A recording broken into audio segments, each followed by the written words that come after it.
소리로 글 쓰고 AI로 학습 자료 만들어 언어 교환하자. 언어 교환을 할 때 AI로 학습 자료를 만들어서 사용하는 것은 1년 이상 됐습니다.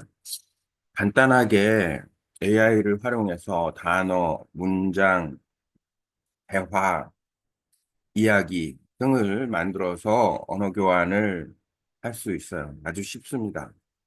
처음 접근할 때는 익숙해질 때까지 간단한 요안을 만들어서 활용을 하고, 그 이후로는 이제 듣기에 집중을 한다거나 아니면은 어떤 주제에 집중을 해서 공부하다 보면 학습 자료를 만드는 것이 좀 다양해집니다. 그리고 이제 학습이 어느 정도 이루어져서 읽기 속도가 상당히 빨라졌다면 말하는 것보다 예를 들어서 3배 정도, 한 2배에서 3배, 1분에 한 500단어 정도 읽을 수 있는 정도의 그 가독성과 능력이 된다면 이제는 듣기에 집중할 때입니다. 읽어서 공부하는 어떤 시간을 아, 듣기에 비해서 2분의 1로 줄여도 충분히 가능하다. 그래서 이제 듣기에 집중을 하다 보면 듣는 내용을 가지고 이제 교환을 만드는 작업을 하게 됩니다. 교안을 만드는 작업을 하게 됩니다. 우리가 보통 좋은 듣는 내용은 언어 교환을 통해서 상대방의 어떤 음성을 듣지만 또 좋은 자료를 통해 가지고 아, 자막을 읽으면서 어휘를 습득할 수도 있고 나의 경우는 그런데 유튜브 영상을 활용을 하는 것도 좋습니다. 왜냐하면 어차피 온라인 언어 교환이라는 것이 노트북이나 컴퓨터, 휴대폰을 활용해서 하는 거기 때문에 일상적으로 우리가 인터넷에 연결된 환경에서 그 영상을 활용한 방법은 아주 좋은 방법 중에 하나입니다. 자, 그런데 여기서 우리는 영상의 세계에 있습니다. 유튜브라는 그 수없이 많은 그 영상의 어떤 자료, 보고, 이 영상 속에서 우리는 원하는 영상을 충분히 찾아볼 수 있지 않을까 생각이 됩니다. 그래서 유튜브 영상을 많이 보게 되죠. 재미로 볼 수도 있지만 내가 학습이나 어떤 정보, 지식을 습득하기 위해서 본다면 어떤 주제별로 또는 유튜브를 만드는 어떤 사람의 음, 능력 또는 사람의 어떤 팬심으로 볼 수도 있는 거고 다양한 영상을 즐겨서 보게 됩니다. 자, 그런데 여기서 우리가 다른 사람의 만든 영상을 본다라는 거는 간접적인 체험이라고 볼 수 있어요. 그 사람들이 말한 이야기를 듣고 그 사람들이 말한 것을 갖다가 텍스트로 AI로 글을 만들어서 다시 그것을 활용하고 좋은 방법입니다.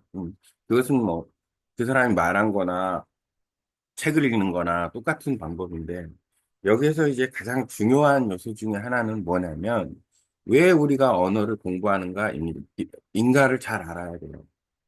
우리가 언어를 공부하는 가장 중요한 목적은 바로 우리가 직접 그 언어를 사용하기 위해서 공부하는 겁니다. 그것이 핵심이자 가장 중요한 요소예요. 그런데 왜 우리는 우리 스스로가 직접 어, 영상을 안 만드는가? 이것을 고민을 해 봐야 됩니다. 그래서 오늘의 주제로는 우리가 직접 영상을 만들어서 유튜브에 올려서 그걸 비공개로 올려도 상관은 없습니다. 아, 같이 언어 교환을 하는 사람이 그 올린 것을 가지고서 교환을 만들어 가지고 같이 공부할 수 있게 하자. 그리고 내가 직접 만들어줘도 돼요. 근데 중요한 것은 뭐냐면 내가 만약에 베트남어로 공부하고 있으면 상대방이 베트남어로 이야기를 해요. 그리고 그것을 영상을 올려요. 그러면 나는 그 내용을 듣고,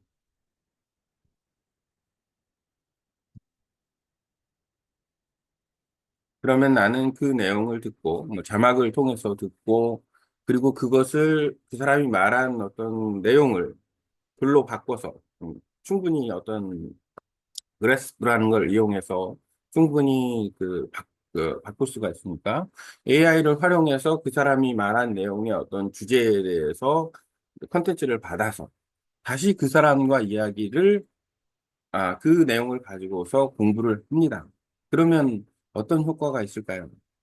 그 사람은 나를 위해서 컨텐츠를 만들어주고 그 다음에 나는 그 사람이 만든 콘텐츠로 분석을 하고 어휘를 이해를 하고 또 궁금한 점이 생기면은 물어도 보고 피드백을 할 수도 있고 여러 가지를 할 수 있습니다. 나는 역시 마찬가지로 내가 뭐 베트남어로 콘텐츠를 만드는 것도 아니고 한국어로 콘텐츠를 만들어서 내가 만든 콘텐츠를 지금 내가 이렇게 이야기하고 있는 것을 어, 언어 교환, 한국어를 배우는 사람에게 이거 한번 들어서 이거 가지고서 분석해가지고 네가 한번 자료를 좀 만들어 봐. 이렇게 할 수 있는 겁니다. 그러면 한국어를 말하는 사람 입장에서는 이게 아주 쉽다. 예를 들어서 우리는 휴대폰 하나로도 아주 좋은 영상 콘텐츠를 만들 수 있습니다. 그리고 우리가 전문가가 될 필요가 없어요. 해도 되지만 공개 안 해도 되는 거고. 예를 들어서 하다못해 우리가 그냥 휴대폰으로 어, 나무 한 그루를 영상을 찍어가면서 그 나무에 대해서 얘기를 하는 거예요. 예를 들어서 은행나무가 있어요. 지금 봄이니까 은행나무에 이제 새순이 막 녹색으로 이렇게 그 나오기 시작하는데 예를 들어서 한국에는 은행나무가 흔하지만 베트남에는 은행나무가 흔하지 않습니다. 은행나무는 겨울을 나면서 잎이 떨어지니까. 그러면, 이게 은행나무 자체가 말이 좀 재밌네요. 그리고 나무.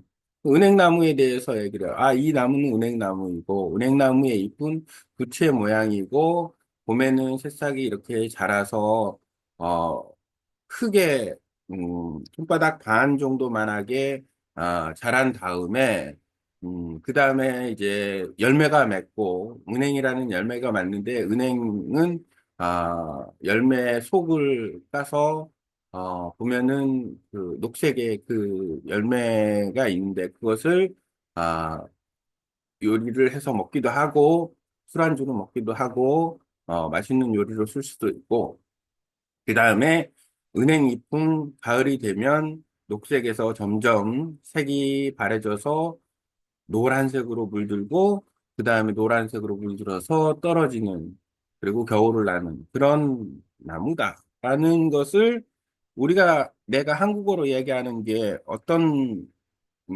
리서치를 해야 되는, 자료 조사를 해야 되는 게 아니입니다. 그냥 내가 하는 상식 범위에서 그냥 가벼운 마음으로 나는 그걸 이야기를 하는 거예요. 그러면서 뭐 한국어 말하기도 조금, 보완을 하면서도 할 수도 있고, 굳이 연습을 할 필요가 없다. 그리고 우리가 그 말을 하는 데 있어서 완벽할 필요는 없는 거고. 그래서 그렇게 한 영상을, 나의 채널에 올린 내용을 가지고서, 아, 언어 교환하는 친구에게 이 내용을 가지고서 네가 학습 자료를 만들어 봐라. 학습 자료를 만들어서 그걸 베트남어로 그 번역을 해서 그거 가지고서 나랑 언어 교환을 하자. 이런 방식으로 한다면 이미 내가 올린 것은 어, 항상 베트남어 자막을 보기 때문에 나는 내가 한 말에 대해서 베트남어로 들을 수가 있어요. 듣는 게 아니고 이제 한국어를 들으면서 읽을 수가 있어요.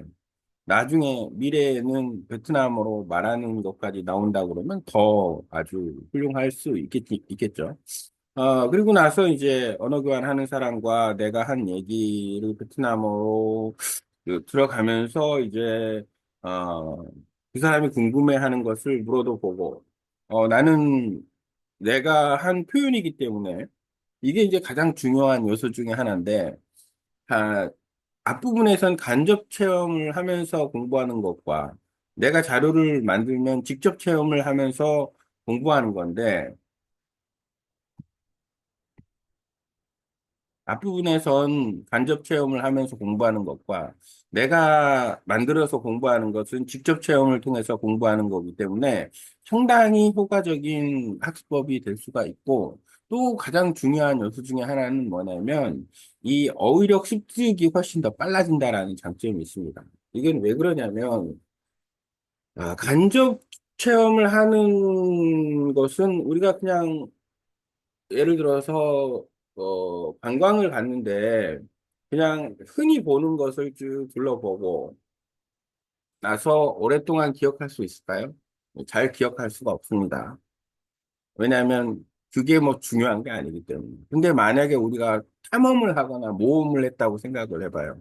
아주 위험한 곳에 가서 뭐 새로운 동물도 보고 혼자서 뭐 밀림 정글을 간다거나 그런 바닷속으로 들어간다거나 그랬을 경우에는 그 기억은 어떨까요? 잊혀지지 않을 겁니다. 쉽게 떠오를 거고 왜냐하면 그만큼 자극적이기 때문에 그렇습니다. 무슨 얘기냐면 간접적으로 하는 학습의 총량과 직접적으로 하는 학습의 총량은 앞서도 비교한 것처럼 읽기와 듣기와 같다. 읽기는 직접적으로 한 총량과 같고, 듣기는 간접적으로 한 총량과 같다라는 거예요. 무슨 얘기냐면, 우리가 같은 시간을 쓰고 직접적으로 만약에 내가 이 내용을 만들어가지고 이것을 통해서, 내가 원하는 배우려고 하는 언어의 자막으로 이걸 듣는다면 나는 내가 한 말과 표현이기 때문에 그 단어들이 임팩트하게 나한테 다가온다. 이런 단어였구나. 이 단어는 알았었는데, 막 뇌가 막 그 컴퓨터 회로처럼 빨리빨리 작용을 하는 거예요. 하지만 간접적으로 듣는 거는 뭐냐면, 아니, 다른 사람이 얘기한 거를 그냥 읽는 수준이고, 그냥 뜻을 아는 수준이지, 나한테 임팩트 있게 다가오진 않는다라는 거. 이것이 상당히 중요한 요소 중에 하나이다라고 생각이 듭니다. 그래서 오늘은 무슨 얘기를 하고 싶었냐면, 자, 우리가 어렵게 생각하지 말고, 휴대폰 하나로 아무 영상이나 찍어서 쇼츠도 만들고, 그 다음에 약간 뭐, 한 5분, 뭐, 길면 10분 정도의 어떤 영상을 만들어서 그것을 나의 채널에 올려서 상대방에게 이걸 가지고서, 교안을 좀 만들어 달라. 이렇게, 교안을 좀 만들어 달라. 이렇게 얘기하면, 아주 좋다. 교재를 만들어 달라. 학습 교재를 만들어 달라고 얘기하면 훨씬 좋다. 라는 겁니다. 오늘의 이야기는 여기까지. 이제 이 내용을 가지고서 챗GPT에게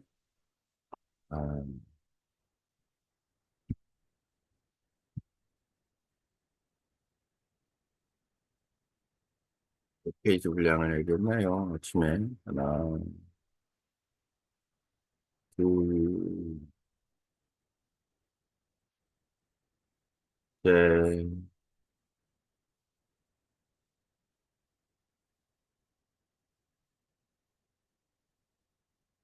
넷, 다섯. AI가 은행나무를 갖다가 기억할 수 있는지를 한번 살짝 테스트 해봐야거든요.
과연 은행나무를 찾아낼 수 있을지 AI가.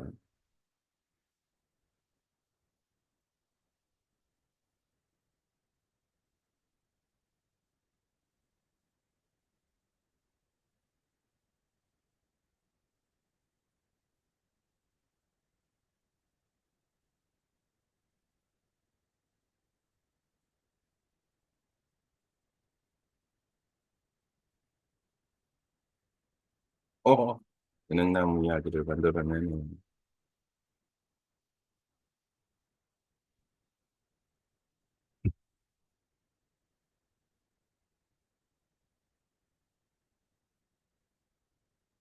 음,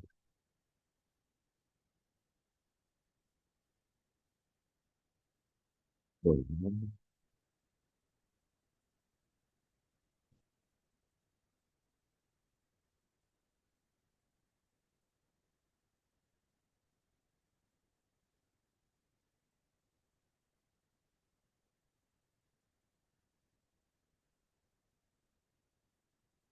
페이지 분량을 너무 짧게 만들어냈네. 자신이 영상을 활용한 외국어 학습법. AI와 함께 소리로 글 쓰고 학습 자료를 만들자. 저는 1년 넘게 AI를 활용해 언어 교환 학습 자료를 만들어 사용해 왔습니다. 단어, 문장, 대화, 이야기 등 어떤 형식이든 간에 간단하게 AI를 이용해 만들 수 있고 언어 교환에도 바로 활용 가능합니다. 초반엔 단순한 콘텐츠로 익숙해지고 이후엔 듣기 집중, 특정 주제 중심 학습 등으로 점차 다양화됩니다. 만약 읽기 속도가 말하기보다 두세 배 빠르다면 듣기 중심으로 학습 방향을 전환해도 좋습니다. 듣고 말한 내용을 교환으로 만들자. 듣기에 집중하면서 좋은 컨텐츠를 만나게 되면 우리는 그걸 토대로 교환을 만들 수 있습니다. 상대방의 목소리를 듣고 자막으로 어휘를 익히고 나아가 그 내용을 직접 AI로 텍스트화해서 학습에 활용할 수 있죠. 유튜브 영상을 활용한 학습. 유튜브에는 무한한 영상 세계가 존재합니다. 다양한 주제의 다양한 제작자들이 콘텐츠를 학습에 활용할 수 있습니다. 특히 영상과 자막이 함께 있는 경우 청취, 독해, 어휘, 습득이 동시에 가능합니다. 하지만 여기서 중요한 건 왜 언어를 배우는가입니다. 우리가 언어를 배우는 진짜 목적은 직접 사용하는 것입니다. 그러면 우리는 직접 영상 콘텐츠를 만들어 보지 않을까요? 직접 영상 만들기. 예, 은행나무 이야기. 예를 들어 스마트폰 하나로 은행나무를 촬영하면서 이야기해 봅니다. 지금은 봄이라서 은행나무에서 새순이 파랗게 돋아나고 있습니다. 한국에는 흔하지만 베트남에서는 흔하지 않아요. 가을엔 잎이 노랗게 물들고 겨울엔 다 떨어집니다. 열매는 은행이라고 하고 요리나 술안주로도 먹습니다. 이처럼 우리가 일상 속의 풍경이나 물건에 대해 말하면 특별한 리서치 없이도 충분히 콘텐츠가 됩니다. 영상 공유, 언어 교환, 자료 제작 요청. 이 영상 유튜브에 비공개로 업로드하고 언어 교환 파트너에게 이 영상을 보고 학습 자료를 만들어줘라고 요청할 수 있습니다. 그 사람이 영상 내용을 자막으로 정리하고 그걸 다시 당신이 학습하는 외국어로 번역해 주면 이제 당신은 자신이 말을 외국어로 듣고 배울 수 있게 됩니다. 간접 체험, 직접 체험. 남이 만든 콘텐츠를 보고 듣는 것은 간접 체험이고, 내가 만든 콘텐츠를 학습에 사용하는 것은 직접 체험입니다. 직접 체험은 학습 효과가 매우 큽니다. 왜냐하면 내가 말한 내용이기 때문에 단어 하나하나가 더 선명하게 기억에 남고 어휘습득 속도도 훨씬 빨라집니다. 결론, 쉽게 스마트폰 하나로 시작하자. 휴대폰으로 짧은 쇼츠 영상이나 5에서 10분짜리 영상을 찍는다. 언어 교환 파트너에게 학습 자료 제작을 부탁한다. 만든 자료로 서로 학습하고 피드백을 주고받는다. 영상 하나가 훌륭한 언어 교재가 됩니다. 오늘부터 직접 영상 만들기를 시작해 보세요. 네, 시작해 보세요.